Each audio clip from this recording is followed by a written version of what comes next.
ஆகாஷின் முகத்தில் இருந்த கோபம் ஒவ்வொரு நொடியும் அதிகரித்து கொண்டே இருந்தது. அவன் கண்களில் இருந்த பார்வை அல்லியின் இதயத்தை கிழித்து எறிவது போல இருந்தது.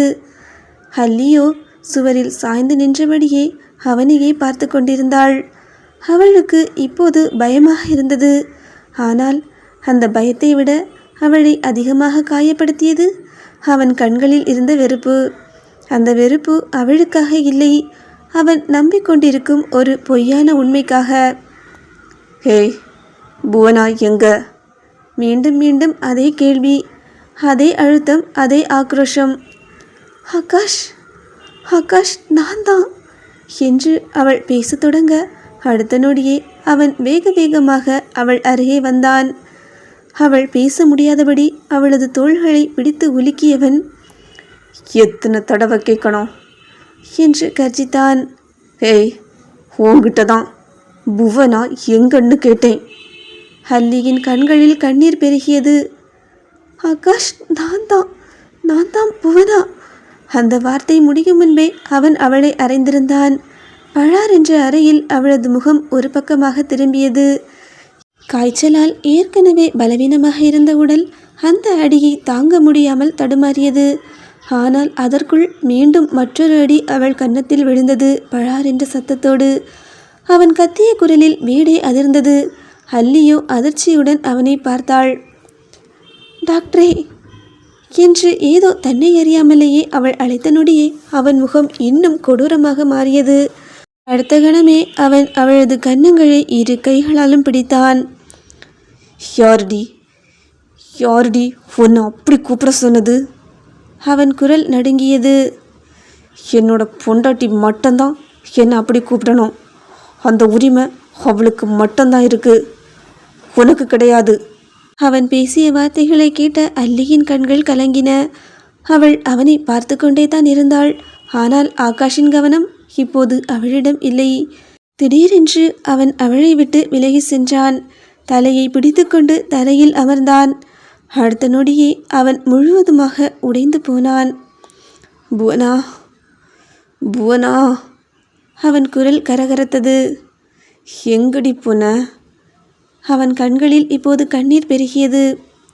புவனா, என்னை விட்டுட்டு எங்கடி போன?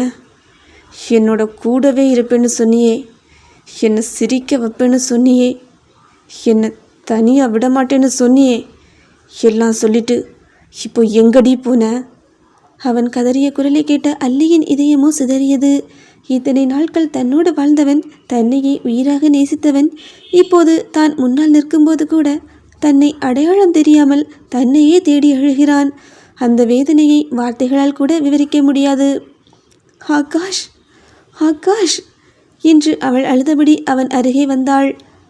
நான் தான் ஆகாஷ், உங்க புவனா. அவன் தலை நிமிர்ந்தான். அவனது கண்களில் நம்பிக்கை இல்லை, சந்தேகம் மட்டுமே இருந்தது. ஆகாஷ், நீங்கள் அப்பா ஆக போகிறீங்க. நான் உங்கள் குழந்தைய பயத்தில் சுமக்கிறேன். அந்த வார்த்தையை கேட்ட நொடி அவன் எழுந்து நின்றான். மீண்டும் அவளை அடிக்க கையை உயர்த்தினான். ஆனால் பாதியிலேயே கை நின்றது. ஒரு மருத்துவராக அவன் மூளை வேலை செய்ய ஆரம்பித்தது. இதுவரை கோபம் மறைத்திருந்த சில விஷயங்கள் இப்போது அவனுக்கு தெரிந்தது.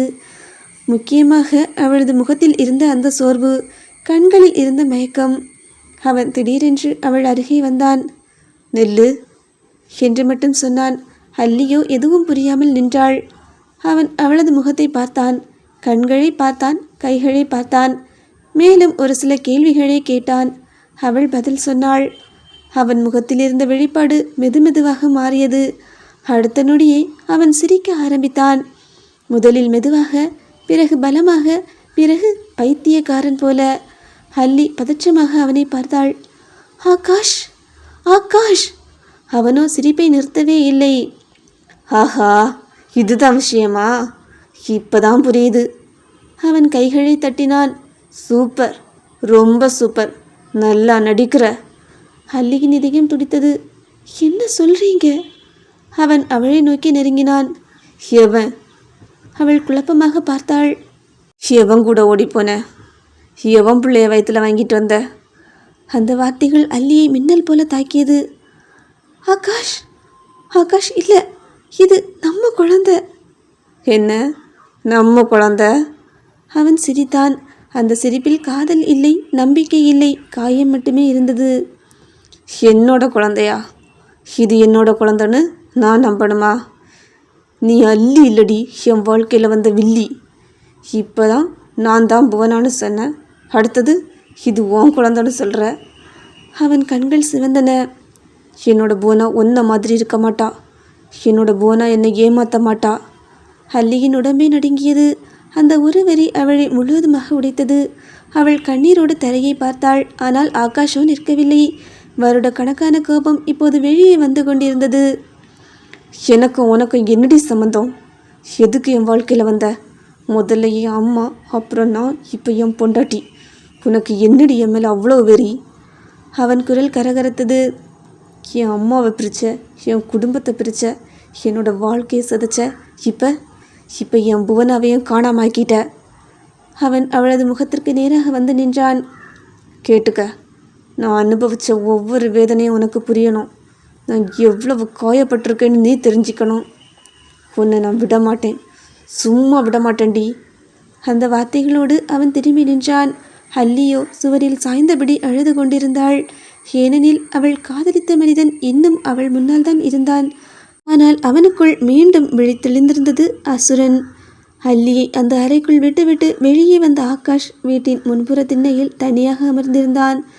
மாலை இருள் மெதுவாக நிலத்தை மூடிக்கொண்டிருந்தது. ஆனால் அவன் மனதில் அதைவிட கடுமையான இருள் பரவியிருந்தது. அன்பு செல்வனின் இறுதி முகம், அதற்கு பிறகு ஏற்பட்ட அமைதி, எல்லாமே மீண்டும் மீண்டும் நினைவில் வந்து கொண்டிருந்தது. அவன் கைகளை இறுக்கமாக முழுக்கிக் கொண்டான். அதே நேரத்தில் அவன் அலைபேசி ஒலித்தது. அறிமுகம் இல்லாத எண். சில நொடிகள் பார்த்துவிட்டு எடுத்தான். ஹலோ. எதிர்முறையிலோ கரகரப்பான குரல். டேய் ஆகாஷா? அவன் புருவம் சுருங்கியது. யாரு? நான் சொக்கலிங்கம் பேசுகிறேன்டா. அந்த பெயரை கேட்டவுடன் அவன் முகம் இன்னும் இறுகியது. ஒரு நொடி அமைதி. பிறகு சொக்கலிங்கம் நேராக விஷயத்துக்கு வந்தான். எங்கடா அல்லி? நீ தான் அவளை வச்சிருக்கன்னு எங்களுக்கு தெரிஞ்சிடுச்சு, இனிமே மறைக்காத. அந்த வார்த்தைகள் ஆகாஷின் காதுகளில் விழுந்த நொடி ஏற்கனவே எரிந்து கொண்டிருந்த நெருப்பிற்கு மேல் யாரோ எண்ணெய் ஊற்றியது போல இருந்தது. அவன் திடீரென்று சிரிக்க ஆரம்பித்தான். முதலில் மெதுவாக, பிறகு பலமாக, பிறகு கட்டுப்பாடில்லாமல். அந்த சிரிப்பை கேட்ட சொக்கலிங்கமும் லிங்கேஸ்வரனும் குழம்பி போனார்கள். டேய், எதுக்குடா சிரிக்கிற? ஆகாஷ் எழுந்து நின்றான். சிரிக்காம என்னடா பண்ணுறது? எத்தனை நாள் அந்த அல்லியை பார்க்க உங்கள் வீட்டு வாசலில் நாய் மாதிரி நின்னேன், ஒரு தடவை பார்க்க விட்டீங்களா? அவனது குரல் கொதித்தது. இப்போ பாருங்கடா, நான் தேடி அலைய வேண்டிய அவசியமே இல்லை, அவளே வந்து என்கிட்ட மாட்டிக்கிட்டா. எதிர்முனையில் இருவரும் அதிர்ச்சி அடைந்தனர். என்னடா சொல்கிற? ஆகாஷ் சிரித்தான். புரியலையா? உங்கள் அல்லி இப்போ என் கையில் இருக்குது, முடிஞ்சா கண்டுபிடிங்கடா. இந்த தடவை யாராலையும் அவளை காப்பாற்ற முடியாது என்று சொல்லிவிட்டு அழைப்பை துண்டித்தான். அந்த பக்கம் சொக்கலிங்கமும் லிங்கேஸ்வரனும் ஒருவரை ஒருவர் பார்த்து கொண்டனர். சில வினாடிகள் இருவருமே பேசவில்லை. முதலில் அமைதியை உடைத்தது லிங்கேஸ்வரன் தான். டேய், எனக்கு ஒன்றுமே புரியல. சொக்கலிங்கமும் குழப்பமாக தலையை வருடினான். அன்னைக்கு அந்த பொண்ணு கூட கை கோர்த்து நின்னான், இப்போ அல்லி என் கையில் இருக்குதுன்னு பேசுகிறான். இது என்னடா கதையாக இருக்குது? லிங்கேஸ்வரன் ஆழமாக யோசித்தான். ஏதோ நமக்கு தெரியாத விஷயம் நடக்குது. ஆனால் ஒரு விஷயம் மட்டும் உறுதி, அல்லி அவன் கூட தான் இருக்கா. சொக்கலிங்கத்தின் முகத்தில் வேறு விதமான சிரிப்பு தோன்றியது. அப்படின்னா நல்லது தான், இந்த தடவை அவள் தப்பிக்க முடியாது. அவனது கண்களில் பழைய வரி மீண்டும் எரிந்தது. இங்கே ஆகாஷோ இன்னும் கோபத்தில் கொதித்து கொண்டிருந்தான். அவன் நேராக அந்த அறைக்குள் நுழைந்தான்.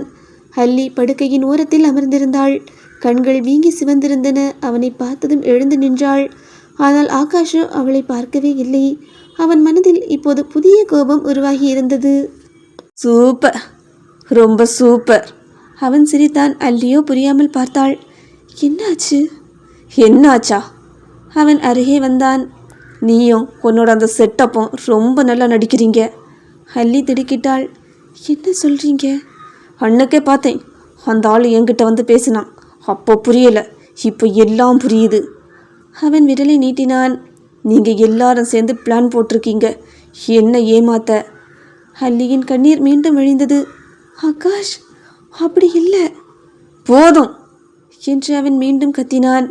இப்போ அவங்களே ஃபோன் பண்ணி கேட்குறாங்க அல்லி எங்கன்னு. அப்படின்னா என்ன அர்த்தம்? உன்னை காப்பாற்ற வரப்போகிறாங்க. அல்லியோ வேகமாக தலையசித்தாள். இல்லை ஆகாஷ், என்னை காப்பாற்ற வேண்டியது அவங்க இல்லை, நீங்கள் தான். அந்த வார்த்தை அவன் காதுகளில் விழுந்தது. ஆனால் அதன் பொருள் அவனிடம் சென்று சேரவே இல்லை. ஏனென்றால் அவன் மனம் ஏற்கனவே ஒரு தீர்ப்பை வழங்கிவிட்டது. அவன் மெதுவாக அவளை நோக்கி நெருங்கினான். கேட்டுக்கோ, யாராவது வந்தா அவங்க உன்னை கூட்டிகிட்டு போகிறதுக்கு முன்னாடி நான் என்ன செய்யணும்னு முடிவு பண்ணிடுவேன். அல்லியின் இதயமோ துடித்து கொண்டிருந்தது. ஆகாஷோ ஜன்னல் வழியாக இருளையே பார்த்து கொண்டிருந்தான். அவனுக்கு தெரியாது, அவள் எதிர்பார்த்தது ஒரு மீட்பு முயற்சி.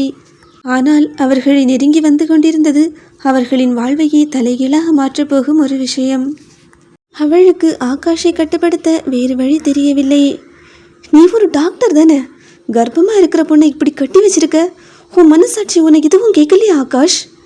இதுவரை கோபம், வெறுப்பு, பழிவாங்கும் உணர்வு எல்லாம் சேர்ந்து அவனுக்குள் இருந்த அசுரனை இயக்கி கொண்டிருந்தது. ஆனால் டாக்டர் என்ற வார்த்தையும் கர்ப்பமாக இருக்கும் பொண்ணு என்ற வார்த்தையும் அவனுக்குள் எங்கோ புதைந்து கிடந்த மனிதனை ஒரு நொடி வெளியே கொண்டு வந்தது. அவன் பார்வையோ மெதுவாக அவள் வயிற்றின் மீது விழுந்தது. அடுத்த சில நொடிகள் அவன் எதுவுமே பேசவில்லை. ஒரு நொடி அவளின் வயிற்றை தொட்டு பார்த்தான். அந்த தொடுதலிலேயே புவனாவின் உடல் சிலிர்த்தது. அவனின் அணைப்பிற்காக ஏங்கியது. வயிற்றை தொட்டு பார்த்தவன் பிறகு வேகமாக சென்று அவளது கைகளை கட்டியிருந்த கயிறுகளை அவிழ்த்தான். அவளை பார்த்தவன், இப்போ சந்தோஷமா? கட்டவள் தாச்சி. ஆனால் தப்பாக ஏதாவது யோசிக்காத.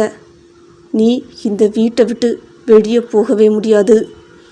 இப்போது அவன் கடினமாக சொன்னாலும் அந்த குரலில் முன்பு இருந்த கொடூரம் கொஞ்சம் குறைந்திருந்தது. கைகளை தேய்த்து கொண்டபடி எழுந்த புவனாவோ அவனை பார்த்தாள். இப்போதே ஏதாவது செய்ய வேண்டும், இல்லையென்றால் அவன் முழுவதுமாக தன்னையே இழந்து விடுவான். மெதுவாக அவன் அருகே சென்றாள். ஆகாஷ், ஆகாஷ், இங்கே பாருங்க. என்னோட பேரை சொல்லாத. சரி, ஆனால் ஒரு விஷயம் மட்டும் கேளு. எனக்கு உங்ககிட்ட கேட்குறதுக்கு எதுவுமே இல்லை. இல்லை, இருக்கு. அவன் முகத்தை நேராக பார்த்தபடி நின்றாள். உனக்கு ஞாபகம் இருக்கா, நம்ம முதல்ல சந்திச்ச இடம், அந்த பழைய லேபு? ஆகாஷின் புருவங்கள் சுருங்கியது. அங்கே தானே நான் உன்னை முதலாக பார்த்தேன். நீ என்னை பார்த்ததும் கோபமாக இருந்த, நான் உன்னை பார்த்ததும் பயந்தேன். அவள் சொல்வதை கேட்டு அவன் அமைதியாகவே இருந்தான். ஒரு நாள் மழை வந்துச்சு, லேபில் கரண்ட் போயிடுச்சு. நான் பயந்து போய் உன் கையை பிடிச்சி, ஞாபகம் இருக்கா? அவள் பேச பேச அவளது கண்களில் கண்ணீர் திரண்டது. ஆகாஷோ தலையை திருப்பிக் கொண்டான். அந்த காட்சி அவனுக்கு நினைவில் இருந்தது. ஆனால் அது புவனாவுடன் நடந்த காட்சிகள். ஆனால் இப்போது அதை பேசுவது அல்லி. அதுதான் அவனை மீண்டும் மீண்டும் குழப்பியது. ஒரு நாள் ராத்திரி முழுக்க நீ என்னை தேடி அலைஞ்ச அந்த நாட்கள், நான் உன்னோட தோளில் சாஞ்சி தூங்கின நேரம், நீ என்னை பார்த்து நீ இருக்கிற வரை நான் யாரையும் பார்த்து பயப்பட மாட்டேன்னு சொன்னது. இப்படியாக ஒவ்வொரு நினைவுகளையும் அவள் சொல்லிக்கொண்டே போனாள். அந்த நினைவுகள் அனைத்துமே உண்மை. அவற்றை அனுபவித்தது அவள்தான். ஆனால் இப்போது அதை அவள்தான் அனுபவித்தாள் என்று நிரூபிக்க முடியாத சூழ்நிலை. அவள் சொல்லும் ஒவ்வொரு விஷயமும் ஆகாஷின் இதயத்தை கிழித்து கொண்டே இருந்தது. ஏனென்றால் அவள் சொல்வது அனைத்துமே உண்மை. அவை எல்லாம் அவன் புவனாவிடம் வாழ்ந்த வாழ்க்கைகள், வேறு யாருக்கும் தெரியாதவை. இறுதியாக அவன் தலையை பிடித்து கொண்டு கத்தினான். போதும் போதும், நிறுத்துடி. அவளோ திடுக்கிட்டாள். போதும்னு சொல்கிறேன். அவன் கண்கள் சிவந்திருந்தன. இதெல்லாம் எனக்கும் புவனாவுக்கும் மட்டும்தான் தெரியும். இப்போ இதை வச்சு நீ என்கிட்டயே நடிக்கிறியா? ஆகாஷ், நான் நடிக்கல. ஏய், வாயை மூடுடி. அவன் கர்ஜித்தான். புவனாவோ எதுவும் செய்ய இயலாமல் அதிர்ச்சியாக அவனை பார்த்தாள். என்ன? என்னோட வாழ்க்கையில் நடந்த ஒவ்வொரு விஷயத்தையும் புவனா மூலமாக தெரிஞ்சுக்கிட்டு அதை வச்சு இப்போ நீ புவனா மாதிரி நடிக்கிறியா? இந்த வார்த்தைகளை கேட்ட அடுத்த நொடியே அவளது இதயம் சிதறியது. இவ்வளவு நேரம் அவன் நம்ப ஆரம்பித்திருக்கலாம் என்று நினைத்திருந்தாள். ஆனால் அவன் இன்னும் ஆழமாக நம்ப முடியாமல் தவறான முடிவுக்கே சென்று கொண்டிருக்கிறான் என்பது அவள் அப்போதுதான் புரிந்து கொண்டாள். ஐயோ ஆகாஷ், நீ நினைக்கிற மாதிரி எல்லாம் இல்லை. அப்படி இல்லை ஆகாஷ், நான் தான். ஏய், அப்போ எப்படி இதெல்லாம் உனக்கு தெரியும்? அவன் வேகமாக அவளை நெருங்கினான். நான் அன்னைக்கு அவளை தேடி அலைஞ்சது உனக்கு எப்படி தெரியும்? நான் அவளை முதல்ல எங்கே பார்த்தேன்னு உனக்கு எப்படி தெரியும்? நான் அவளை காதலிச்சது உனக்கு எப்படி தெரியும்? அவன் ஒவ்வொரு கேள்வியையும் கேட்க கேட்க அவளால் பதில் சொல்லவே முடியவில்லை. ஏனென்றால் அத்தனை கேள்விகளுக்கும் பதில் ஒன்றே ஒன்றுதான், நான் தான் புவனா. ஆனால் அந்த பதிலை அவன் ஏற்கும் மனநிலையில் இப்போது இல்லை. சொல்லு, சொல்லுடி சொல்லு. அவனது குரல் அந்த அறை முழுவதும் எதிரொலித்தது. அதெல்லாம் உனக்கு எப்படி தெரியும்? சொல்ல போறியா இல்லையா? புவனாவின் கண்களிலிருந்து கண்ணீர் வழிந்து கொண்டிருந்தது. என்ன ஆகாஷ் இப்படி கேட்குற? அதெல்லாம் உனக்கு எப்படி தெரியும்னு கேட்குற? ஏன்னா அதை வாழ்ந்ததே நான் தான் என்று மெதுவாக சொன்னாள். ஆனால் ஆகாஷோ சிரித்தான். அது சாதாரணமான சிரிப்பு இல்லை, வலியால் உடைந்து சிதறியிருந்த ஒரு மனிதனின் சிரிப்பு. பாத்தியா? அவன் தன்னைத்தானே பார்த்து மீண்டும் சிரித்தான். இன்னும் எவ்வளவு நடிக்கிற? பிறகு அவளை நேராக பார்த்தான். ஒரு விஷயம் சொல்லு, ஒரே ஒரு விஷயம். உண்மையாவே நீ அல்லி இல்லை புவனான்னு சொல்லி உன்னால் நிரூபிக்க முடியுமா?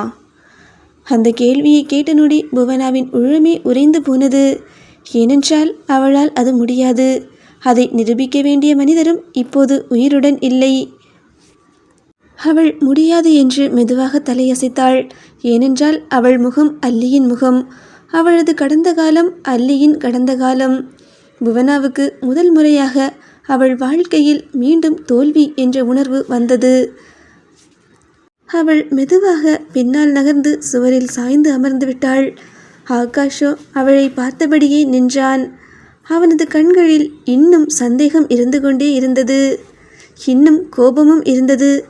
ஆனால் அதோடு சேர்ந்து அவனுக்கே புரியாத ஒரு விஷயமும் இருந்தது. ஏன் இந்த பெண் சொல்லும் ஒவ்வொரு வார்த்தையும் தனது இதயத்தை இப்படி கிழிக்கின்றது?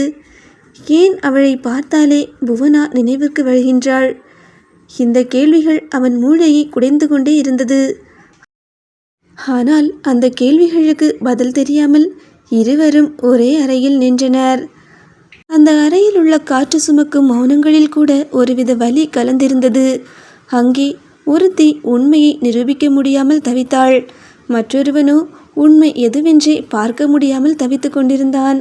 அவர்களுக்கு தெரியாமல் உண்மை வெளிவர இன்னும் சில அடிகள் மட்டுமே மீதமிருந்தன.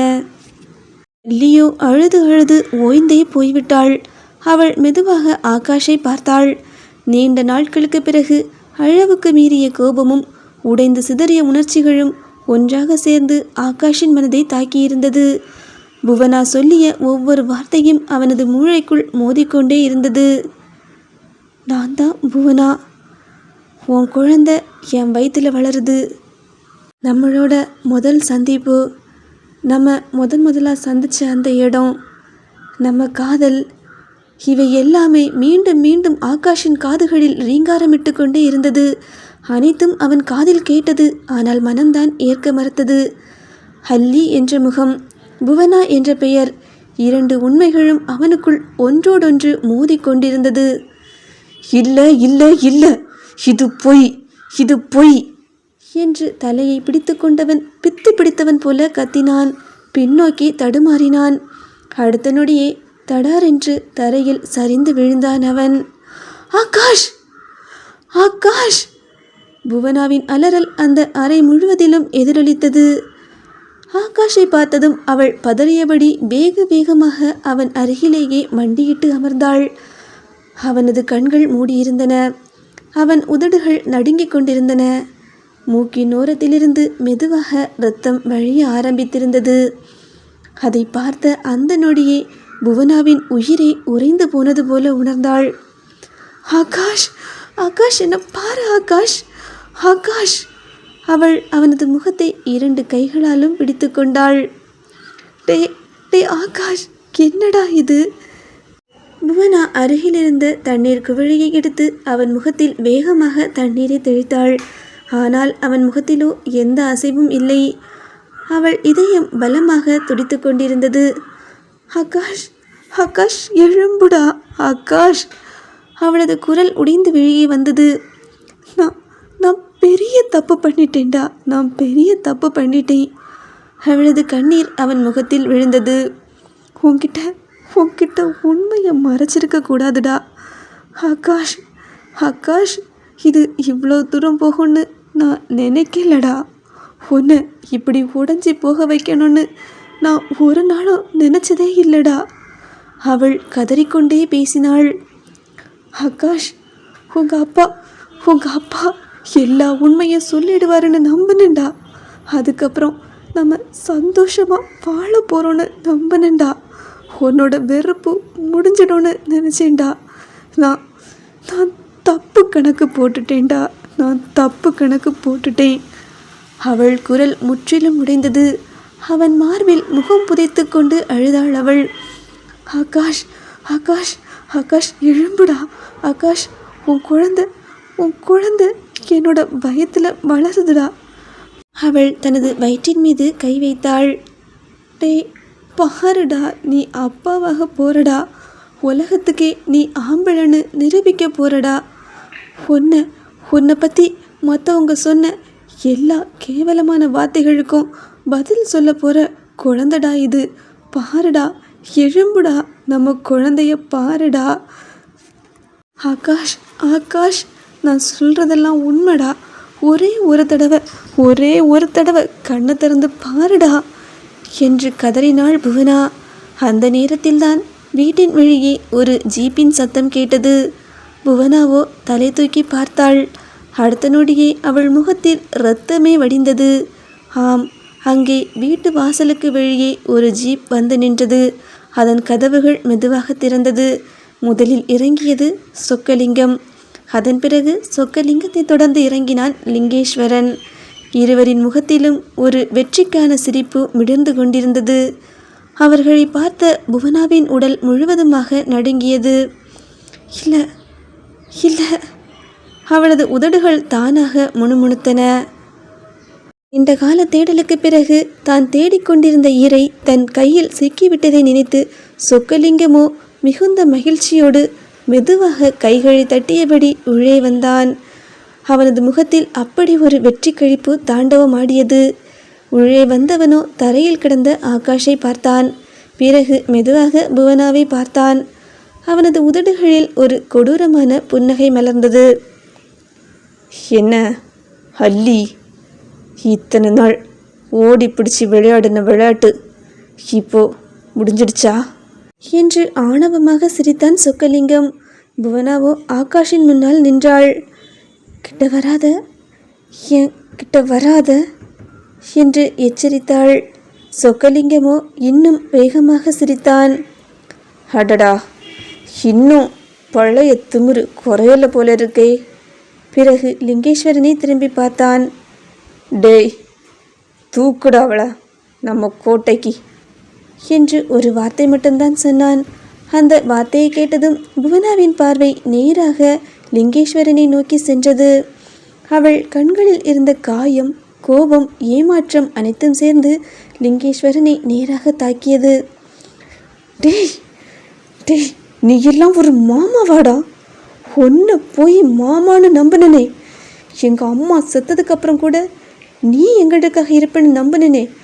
நம்பிக்கை துரோகி, பச்சை துரோகி. நீயும் அவனும் சேர்ந்து தானடா என்னோட வாழ்க்கையை நாசம் பண்ணினீங்க. அவள் கத்தினாள். லிங்கேஸ்வரனோ முகத்தை திருப்பிக் கொண்டான். ஒரு நொடி கூட அவள் கண்களை நேராக பார்க்க முடியவில்லை. அவள் பார்வையில் அப்படி ஒரு நெருப்பு எரிந்து கொண்டிருந்தது. அந்த நேரத்தில் சொக்கலிங்கம் தன் பொறுமையை இழந்தான். வேகமாக முன்னே வந்து அவளது கையை பிடித்தான். வாடி என்று இழுத்தான். விடுடா, இனி விடு. புவனாவோ திமிரினாள். ஆனால் அவள் உடல்நிலை ஏற்கனவே பலவீனமாக இருந்தது. கர்ப்பம், அம்மை நோயிலிருந்து மீண்டு வந்த சோர்வு, பல நாட்களாக அவளுக்குள் இருந்த மன அழுத்தம். அவளால் முழு பலத்துடன் அவர்களை எதிர்க்க முடியவில்லை. அவர்கள் அவளை இழுத்துக்கொண்டு வெளியே செல்ல ஆரம்பித்தனர்.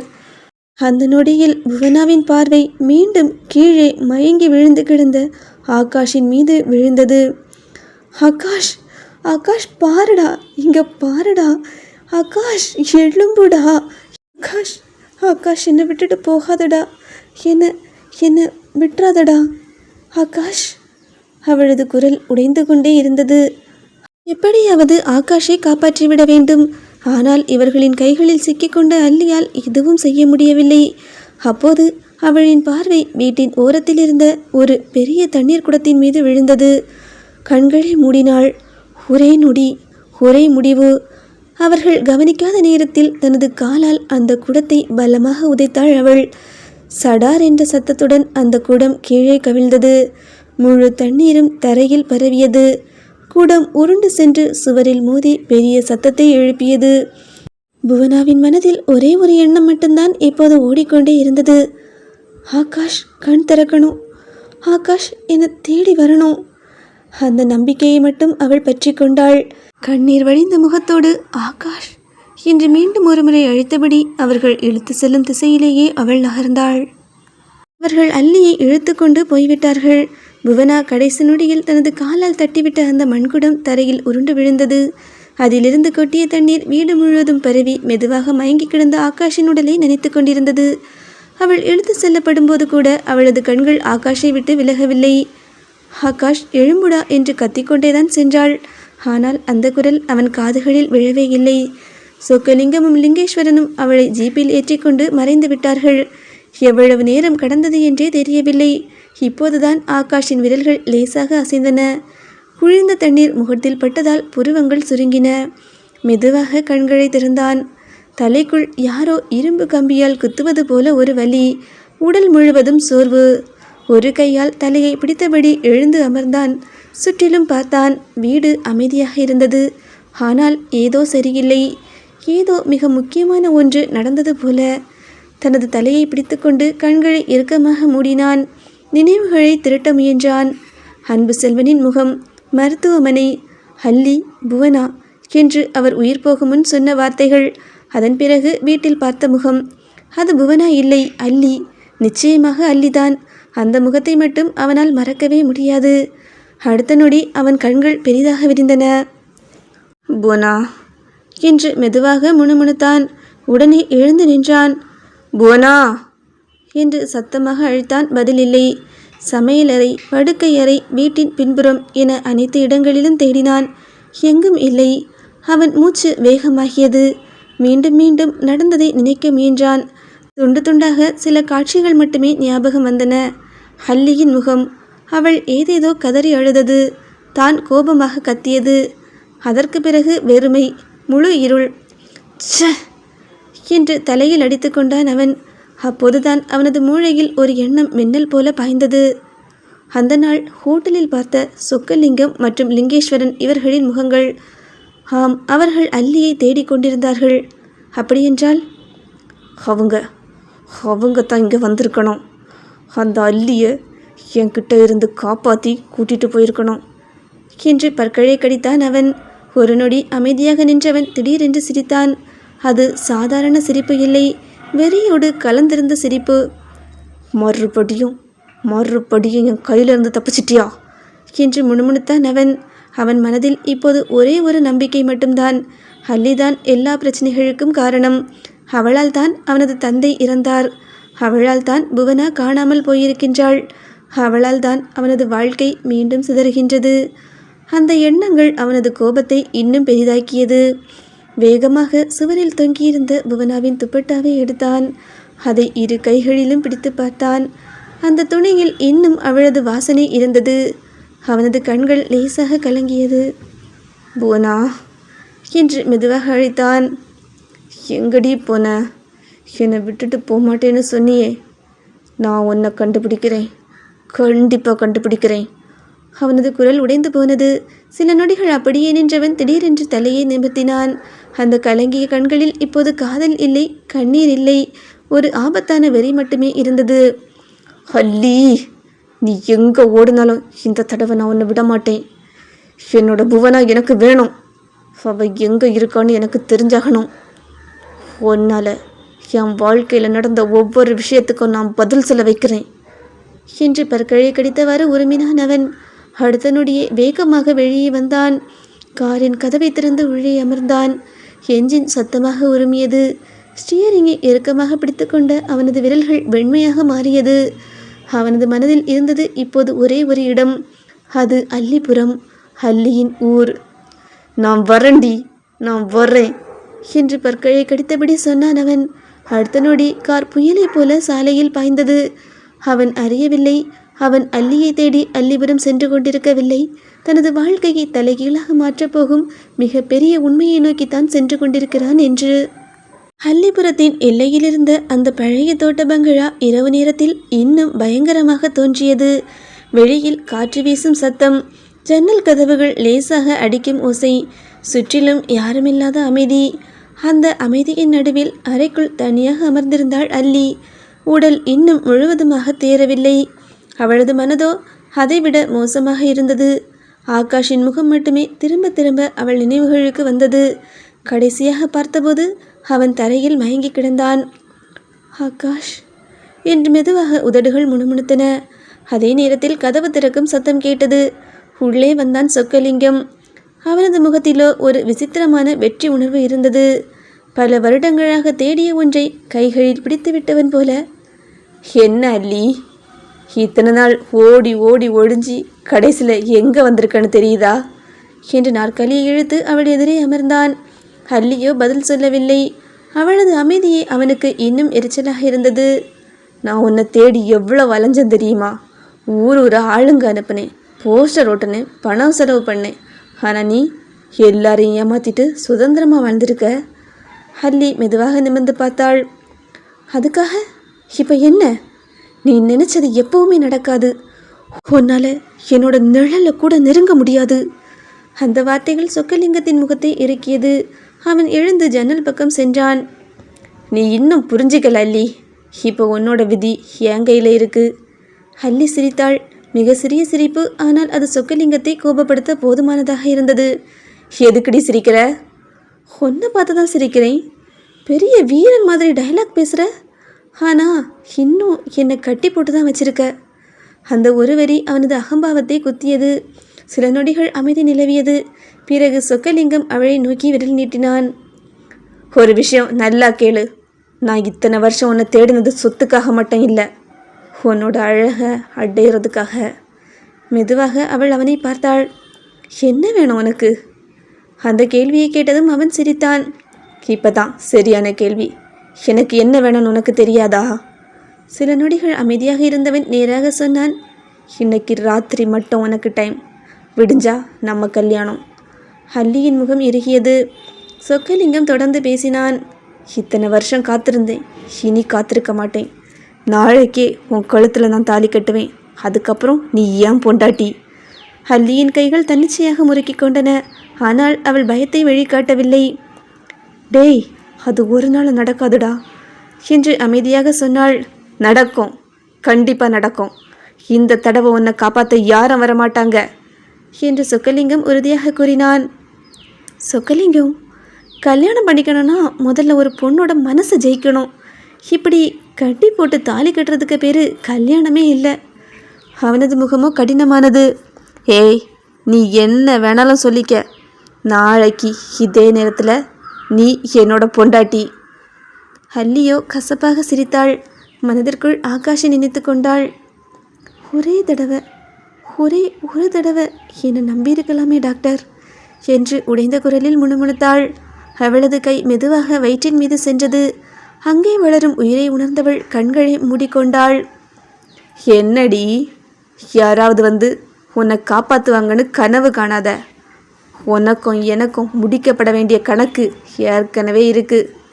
அல்லியின் கண்கள் கூர்மையானது. என்ன கணக்கா? அப்படின்னா எழுதி வை.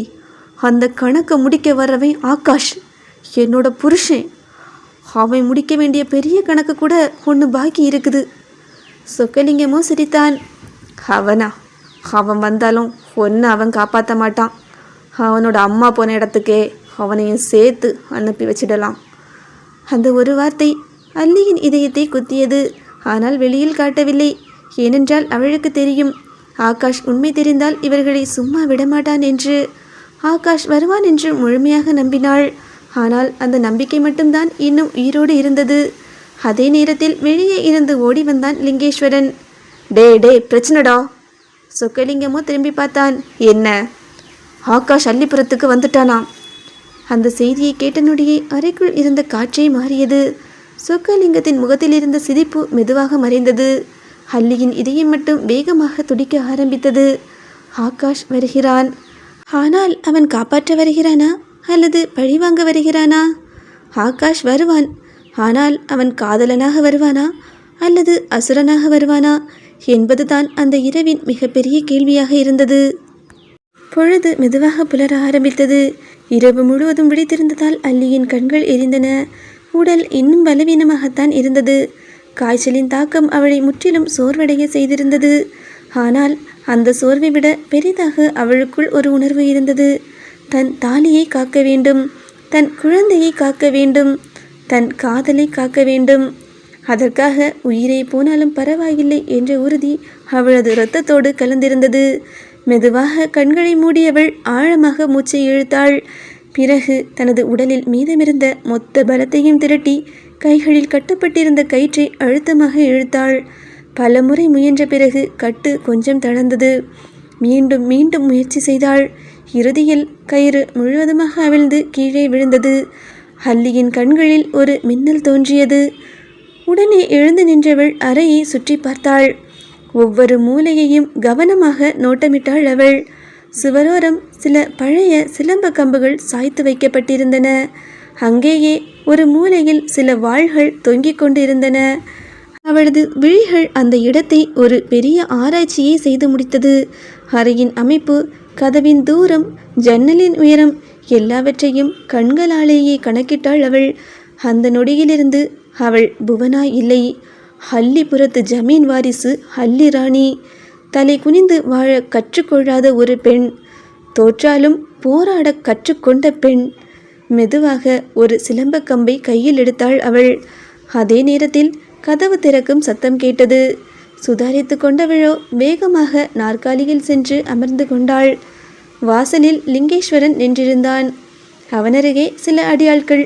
அவர்களை விலக்கி கொண்டு சந்தோஷத்தோடு உள்ளே வந்தான் சொக்கலிங்கம்.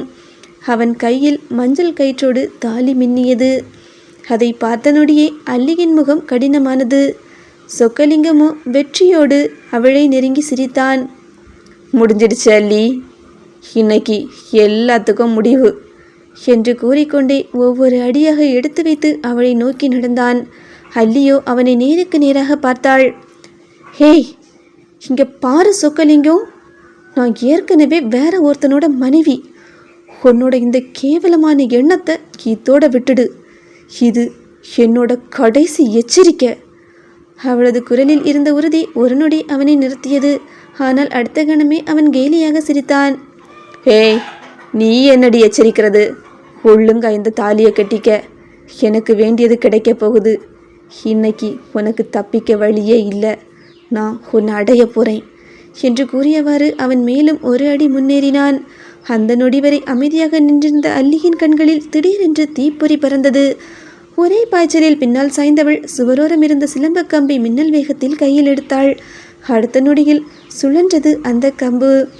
காற்றை கிழித்து கொண்டு சென்ற சிலம்பத்தின் முனை நேராக சொக்கலிங்கத்தின் கையை தாக்கியது. ஆ என்று அவன் அலறியபடி பின்னால் தள்ளாடினான். அவன் கையில் இருந்த தாலி பறந்து சென்று தூரத்தில் விழுந்தது. அந்த காட்சி அங்கே நின்ற அனைவரையும் ஒரு நொடி அதிர்ச்சியில் உறைய வைத்தது. டேய், பிடிங்கடா அவளை என்று சொக்கலிங்கம் வெறியோடு கத்தினான். அடுத்த நொடி அடியாட்கள் பாய்ந்து வந்தார்கள். ஆனால் அல்லியின் கைகளில் இருந்த சிலம்பம் அப்போது உயிர் பெற்றது போல சுழன்றது. ஒருவன் அவளை நெருங்கினான். கம்பு அவனது தோளில் இறங்கியது. மற்றொருவன் ஓடி வந்தான். அவனது காலில் தாக்கியது. இருவர் தடுமாறி கீழே விழுந்தார்கள்.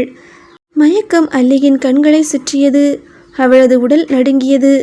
ஆனால் அவள் நிற்கவில்லை. தன் வயிற்றை மீண்டும் ஒரு நொடி தொட்டு பார்த்தாள். இல்லை, நாம் விழக்கூடாது என்று தனக்குத்தானே சொல்லிக் கொண்டாள். அடுத்த நொடி கதவை நோக்கி ஓட ஆரம்பித்தாள். பின்னால் சொக்கலிங்கத்தின் குரல் கேட்டது. விடாதுங்கடா, பிடிங்க பிடிங்க. அவர்கள் அனைவரும் துரத்தி கொண்டு ஓடினார்கள். அல்லியோ உயிரை கையில் பிடித்து கொண்டு ஓடினாள். கால்கள் தடுமாறின. மூச்சு விடக்கூட முடியவில்லை. ஆனாலும் அவள் ஓட்டத்தை நிறுத்தவில்லை. அந்த நேரத்தில் தொலைவில் ஒரு காரின் சத்தம் கேட்டது. வேகமாக வந்த கார் பங்களா முன்பு மண்ணை கிளப்பியபடி நின்றது. அல்லி திரும்பி பார்த்தாள். கார் கதவு திறந்தது. அதிலிருந்து இறங்கினான் ஆகாஷ். இருவரின் பார்வையும் ஒரே நொடி சந்தித்தது. உலகமே நின்றுவிட்டது போல அல்லியின் கண்கள் கலங்கின. ஆகாஷின் முகமோ இறுகியது. இருவரும் பேசவில்லை. ஆனால் 1000 உணர்வுகள் அந்த ஒரே பார்வையில் மோதிக்கொண்டன. அதே நேரத்தில் பின்னால் ஓடிவந்த அடியாட்களில் ஒருவன் கையில் இருந்த கம்பை வேகமாக சுழற்றி எறிந்தான். அது நேராக அல்லியை நோக்கி பாய்ந்தது. அல்லி என்று யாரோ கத்தியது போல அவளுக்கு கேட்டது. அடுத்த நொடி மின்னல் வேகத்தில் முன்னேறிய ஆகாஷ் அந்த கம்பை நடுவானிலேயே பிடித்தான். அதை பார்த்த அனைவரும் அதிர்ச்சியில் நின்றனர். அவன் கண்களில் எரிந்தது கோபமா, வலியா, காதலா, எதுவென்று யாருக்கும் புரியவில்லை. ஆனால் அடுத்த செயல் அனைவரையும் உறைய வைத்தது. ஆகாஷ் வேகமாக அல்லியின் அருகே வந்தான். அவளது கையை பிடித்து இழுத்தான். அல்லி தடுமாறி அவன் மார்பில் மோதினாள். அடுத்த நொடி அவன் இரு கரங்களும் அவளை இறுக்கமாக அணைத்து கொண்டன. உலகத்தில் இருந்து யாரோ அவளை பறித்துவிடப் போகின்றார்கள் என்ற பயத்தில் ஒருவன் தனது உயிரையே கட்டிப்பிடிப்பது போல கட்டிப்பிடித்தான். அவனது முகம் அவளது முகத்தை தேடியது. கண்கள், நெற்றி, கன்னங்கள் ஒவ்வொரு இடத்திலும் மாறி மாறி முத்தங்கள் பதிந்தன. அல்லிக்கோ எதுவுமே புரியவில்லை. இது கனவா நிஜமா என்று கூட உணர முடியவில்லை.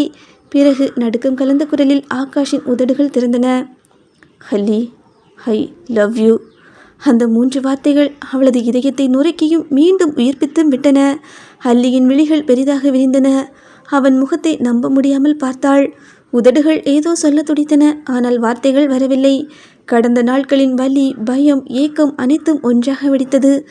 அவள் உடல் தாங்கவில்லை. மெதுவாக அவளது விழிகள் மூடிக்கொண்டன. அடுத்த நொடி ஆகாஷின் மார்பிலேயே அவள் மயங்கி சரிந்தாள். ஆகாஷ் ஒவ்வொரு அடியாக முன்னே எடுத்து வைத்தான். எவன்டாவன் என்னோட பொண்டாட்டி மேலே கை வச்சது? அவனது கண்களில் எரிந்து கொண்டிருந்தது கோபம் மட்டுமல்ல, பல வருடங்களாக சேர்ந்து கிடந்த வலி, துரோகம், காதல், இழப்பும் எல்லாம் சேர்ந்த கொடூரமான தீ. அந்த தீயை பார்த்ததும் சொக்கலிங்கமே தடுமாறினான். ஆனால் அடுத்த நொடியில் தனது அகம்பாவத்தை மீட்டு கொண்டவன் அவனை நோக்கி சிரித்தான். டேய் பிச்சைக்கார பயல, ஜமீன் வாரிசோட புருஷன் சொல்றதுக்கு உனக்கு என்னடா தகுதி இருக்கு என்று நக்கலாக கேட்டான். ஆகாஷின் உதடுகள் மெதுவாக துடித்தன. சுட்டெரிக்கும் பார்வையோடு சொக்கலிங்கத்தை நெருங்கினான் ஆகாஷ். தன்னுடைய மின்னல் போல பாய்ந்தவன் ஒரு கையில் லிங்கேஸ்வரனையும் மறு கையில் சொக்கலிங்கத்தையும் பிடித்தான். இருவரும் எதையும் உணரும் முன்பே அவர்களது தலைகள் ஒன்றோடொன்று மோதி பயங்கர சத்தம் எழுந்தது. ஆஹ் என்று இருவரும் அலறி கீழே விழுந்தனர். ஆனால் ஆகாஷ் நிற்கவில்லை. சொக்கலிங்கத்தின் சட்டையை பிடித்து இழுத்து எழுப்பியவன் அவனது முகத்திற்கு நேராக நெருங்கினான். நீதானடா என்னோட அம்மாவை கடத்தினது? நீதானடா என்னோட அம்மாவோட வாழ்க்கையை அழிச்சது? தகுதியை பற்றி நீ பேசுறியா? என் அம்மாவுக்காக அந்த வயசுல உன் வீட்டு வாசலில் நின்று வேண்டானா? இப்போ என் பொண்டாட்டி மேலே கை வச்சிருக்க, உன்னை சும்மா விடுவேன்னு நினச்சியடா என்று பற்களை கடித்தான். சில நிமிடங்களுக்கு முன்பு வரை அல்லியை வெறுத்து கொண்டிருந்தவன் இப்போது என் பொண்டாட்டி என்று சொல்லி வெறியோடு நின்றான். சொக்கலிங்கமும் லிங்கேஸ்வரனும் அதிர்ச்சியோடு அவனை பார்த்தனர்.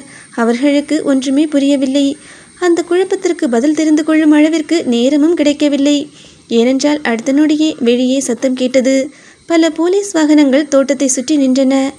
ஆயுதங்களோடு இறங்கிய போலீசார் வேகமாக உள்ளே பாய்ந்தனர். லிங்கம், லிங்கேஸ்வரன், உங்களை கைது செய்கிறோம் என்ற குரல் முழங்கியது. டேய் நீங்க எல்லாம் யாருடா? எங்க ஜமீன் கோட்டைக்குள்ள போலீஸ் வரக்கூடாது என்ற அவர்களின் பேச்சு அங்கே ஈடுபடாமல் போனது. சில நொடிகளில் இருவரின் கைகளிலும் விலங்கு பூட்டப்பட்டது. அவர்களை இழுத்து செல்லும் போது கூட சொக்கலிங்கம் நம்ப முடியாமல் ஆகாஷை பார்த்து கொண்டிருந்தான். ஆகாஷ் மெதுவாக திரும்பினான். தரையில் மயங்கி கிடந்தாள் அல்லி. அவளது முகம் வெண்மையாகி இருந்தது. உடல் முழுவதும் சோர்வு. ஆனால் அவளது கழுத்தில் இருந்த தாலி மட்டும் இன்னும் உறுதியாக மின்னிக் கொண்டிருந்தது. அதை பார்த்த நொடி ஆகாஷின் கண்கள் கலங்கின. வேகமாக அவள் அருகே மண்டியிட்டவன் அவளை தனது மடியில் தூக்கி வைத்து கொண்டான். அல்லி என்று மெதுவாக அழைத்தான். பதிலில்லை. அவளது தலையை தனது மார்போடு அணைத்து கொண்டவன் கண்களை மூடினான். அவளை தனது 2 கரங்களிலும் தூக்கி கொண்டவன் காரில் அவனது மடியிலேயே அவளை கிடத்திவிட்டு வண்டியில் புறப்பட தயாரானான். புறப்பட போகும் அந்த நொடியில் தன் கையில் இருந்த டைரியை தன் மார்போடு அணைத்து கொண்டு கண்ணீர் சிந்தினான் அவளது முகத்தை பார்த்தவாறே. சில மணி நேரங்களுக்கு முன்பு அல்லியை வெறியோடு தேடி புறப்பட தயாரான அந்த நேரத்தில் அவன் வீட்டு வாசலில் மூச்சு வாங்கியபடி ஓடி வந்திருந்தாள் மருத்துவமனையில் வேலை பார்த்த ஒரு நர்ஸ். டாக்டர், டாக்டர் என்று அவசரமாக அழைத்தாள் அவள். ஆகாஷோ குழப்பமாக திரும்பி பார்த்தான். என்னாச்சு?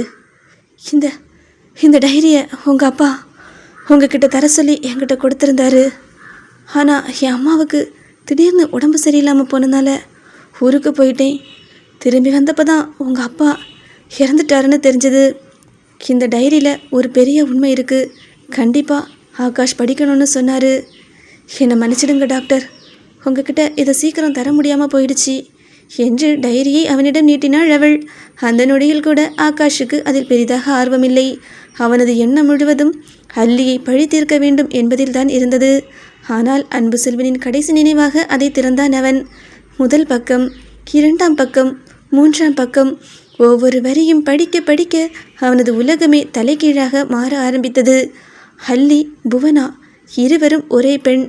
அவள் மறைத்து வைத்திருந்த உண்மை, அவள் செய்த தியாகங்கள், அவள் அனுபவித்த வேதனைகள், அவனை காப்பாற்ற சொல்லாமல் சுமந்த கண்ணீர்கள் எல்லாம் அந்த பக்கங்களில் உயிரோடு நின்றன.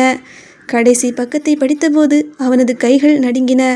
ஆகாஷுக்காக அவள் அவளது அடையாளத்தையே இழக்க துணிந்த அந்த செயலை நினைத்தபோது அவனுக்கு மூச்சே நின்றுவிடும் போல இருந்தது. அவன் செய்த ஒவ்வொரு தவறும், அல்லியிடம் அவன் பேசிய வார்த்தைகளும், அல்லியை பற்றி அவன் நினைத்திருந்ததும் இப்போது அவன் நெஞ்சுக்குள் கத்தியாக இறங்கியது. கடவுளே என்று மட்டும் முணுமுணுத்தான் அவன். அடுத்த நொடி நர்ஸிடம், இங்கே பாருங்க, என்னோட மனைவி ஆபத்தில் இருக்காங்க, நான் போய் காப்பாற்றணும். போலீஸுக்கு மட்டும் தகவல் சொல்ல முடியுமா என்று கேட்டான் ஆகாஷ்.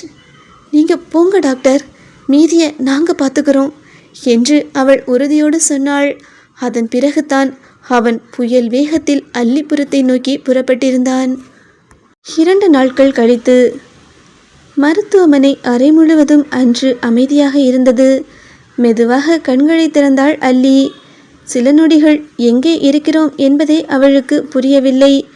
பிறகு மெதுவாக அவளது பார்வை தெளிந்தது. நடந்த அனைத்தும் நினைவுக்கு வந்தது. அவள் அருகில் இருந்த நாற்காலியில் தலையை சாய்த்து அமர்ந்தபடியே உறங்கிக் கொண்டிருந்தான் ஆகாஷ். 2 நாட்களாக சரியாக உறங்காத முகம், கண்களுக்கு கீழே கருவளையம். ஆனால் அவளை விட்டு ஒரு நொடிக்கும் நகராமல் இருந்தான். அவள் உதடுகள் மெதுவாக புன்னகைத்தன. டாக்டரே என்று மெதுவாக அழைத்தாள். அந்த ஒரு வார்த்தைக்கே விழித்து கொண்டான்.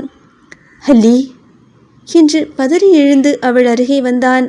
அவள் மெதுவாக தனது வயிற்றின் மேல் கை வைத்தாள். டாக்டரே, நீங்கள் அப்பாக போகிறீங்க என்று கண்களில் நீருடன் சொன்னாள் அவள். ஒரு நொடி ஆகாஷ் அப்படியே நின்றுவிட்டான். பிறகு மெதுவாக மண்டியிட்டு அவளது வயிற்றில் ஆழமான முத்தமொன்றை பதித்தான் அவன். அவனது கண்களில் இருந்து கண்ணீர் வழிந்தது. என்ன என்ன மன்னிச்சிடுடி என்று உடைந்த குரலில் சொன்னான் அவன். என்னை தவிர எதுவுமே வேண்டான்னு நீ முடிவு பண்ணிட்டல்ல. உன்னோட அழகையும் அடையாளத்தையும் உரிமையும் கூட விட்டுத்தர தயாராயிட்டல்ல. நான் யார், எப்படிப்பட்டவன் எதுவுமே தெரியாமல் ஒரே ஒரு சத்தியத்துக்காக என்னோட சின்ன வயசு ஃபோட்டோவை கையில் வச்சுக்கிட்டு எவ்வளவு கஷ்டப்பட்டிருக்க. என்னை கண்டுபிடிச்ச பிறகு கூட உண்மையை சொல்ல முடியாமல் எவ்வளவு துடிச்சிருப்ப என்று அவனது குரல் நடுங்கியது. அல்லியின் கண்களும் கலங்கின. அவன் அவளது நெற்றியில் முத்தமிட்டான். அல்லி, இனி நீ ஆசைப்பட்ட மாதிரியே நம்ம வாழ்க்கை இருக்கும். நீ ஆசைப்பட்ட மாதிரியே நம்ம இனி அல்லிபுரம் கோட்டையில் வாழ போகிறோம். அங்கே நீ தான் ராணி, நான் தான் ராஜா. நமக்கான வாரிசுங்க அங்கே தான் பிறக்கும். எனக்கு சொத்து வேண்டாம், ஆனால் உன்னோட அடையாளம் முக்கியம். இனிமே நீ உன்னை மறைச்சி வாழக்கூடாது என்று மெதுவாக சொன்னான். அல்லியோ அவனை பார்த்தாள். அவளது கண்களில் காதல் மட்டுமே இருந்தது. டாக்டர் அர்ஜுன் தேவ் என்று மெதுவாக அழைத்தாள் அவள். சொல்லுங்க அல்லி ராணி என்று கண்ணடித்தான் அவன். இனிமே நீங்களும் உங்கள் அடையாளத்தை மறைச்சி வாழ வேண்டாம். உங்கள் அம்மா ரொம்ப நல்லவங்க. உங்கள் உண்மையான அடையாளத்தோடு தான் இனி நீங்களும் வாழணும். ஆகாஷ் சிரித்தான். அந்த சிரிப்பில் பழைய கோபம் இல்லை, வலி இல்லை, இழப்பு இல்லை. அந்த நொடியில் அவர்கள் இருவரும் ஒருவரை ஒருவர் பார்த்து கொண்டனர். எத்தனை புயல்கள் வந்தாலும், எத்தனை பொய்கள் மறைத்தாலும், எத்தனை ஆண்டுகள் பிரித்தாலும் உண்மையான காதல் திரும்பி வந்து சேரும் என்பதற்கு சாட்சியாக அவர்களது வாழ்க்கையில் இருந்த எல்லா இருளும் அந்த நொடியில் கரைந்து போனது. ஒரு புதிய விடியல் மட்டும் அவர்களுக்காக காத்திருந்தது. காலம் தனது வேகத்தில் நகர்ந்து கொண்டே இருந்தது. ஹல்லியும் ஆகாஷும் எதிர்பார்த்த வாழ்க்கை மெதுவாக அவர்களை வந்து சேர்ந்தது. ஹல்லிபுரம் மீண்டும் உயிர் பெற்றது. ஒரு காலத்தில் கண்ணீரும் இரகசியங்களும் நிறைந்திருந்த அந்த மாளிகை இப்போது சிரிப்பு சத்தங்களால் நிரம்பியது. ஆகாஷின் வாழ்க்கையில் முதல் முறையாக முழுமையான அமைதி கிடைத்தது. தன்னை புரிந்து கொள்ளும் மனைவி, தனக்காக உயிரையே பணயம் வைக்க தயங்காத காதல், தன்னுடைய வாரிசுகள். அவன் இழந்து விட்டதாக நினைத்த ஒவ்வொரு சந்தோஷமும் அவனை மீண்டும் வந்து சேர்ந்திருந்தது. அல்லிக்கும் அதே நிலைதான். பல ஆண்டுகளாக ஓடிக்கொண்டே இருந்த வாழ்க்கை இன்று முடிவுக்கு வந்திருந்தது. இனி யாரிடமும் மறைந்து வாழ வேண்டிய அவசியம் இல்லை. தனது பெயரையும் அடையாளத்தையும் மறைக்க வேண்டிய அவசியமும் இல்லை. தனது கணவனின் அருகில் தலை நிமிர்ந்து நிற்கும் உரிமை அவளுக்கு கிடைத்திருந்தது. ஆனால் எல்லாம் கிடைத்த போதிலும் அவர்களது வாழ்க்கை முழுமையாக அமைதியாகிவிடவில்லை. வாழ்க்கை அமைதியாகிவிட்டது என்று அவர்கள் நினைத்த நேரத்தில் இன்னொரு புயல் அவர்களை நோக்கி வந்தது.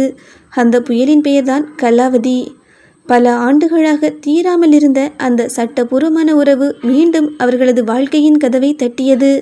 ஆனால் இந்த முறை ஆகாஷ் பழைய ஆகாஷ் இல்லை, அல்லியும் பழைய அல்லி இல்லை.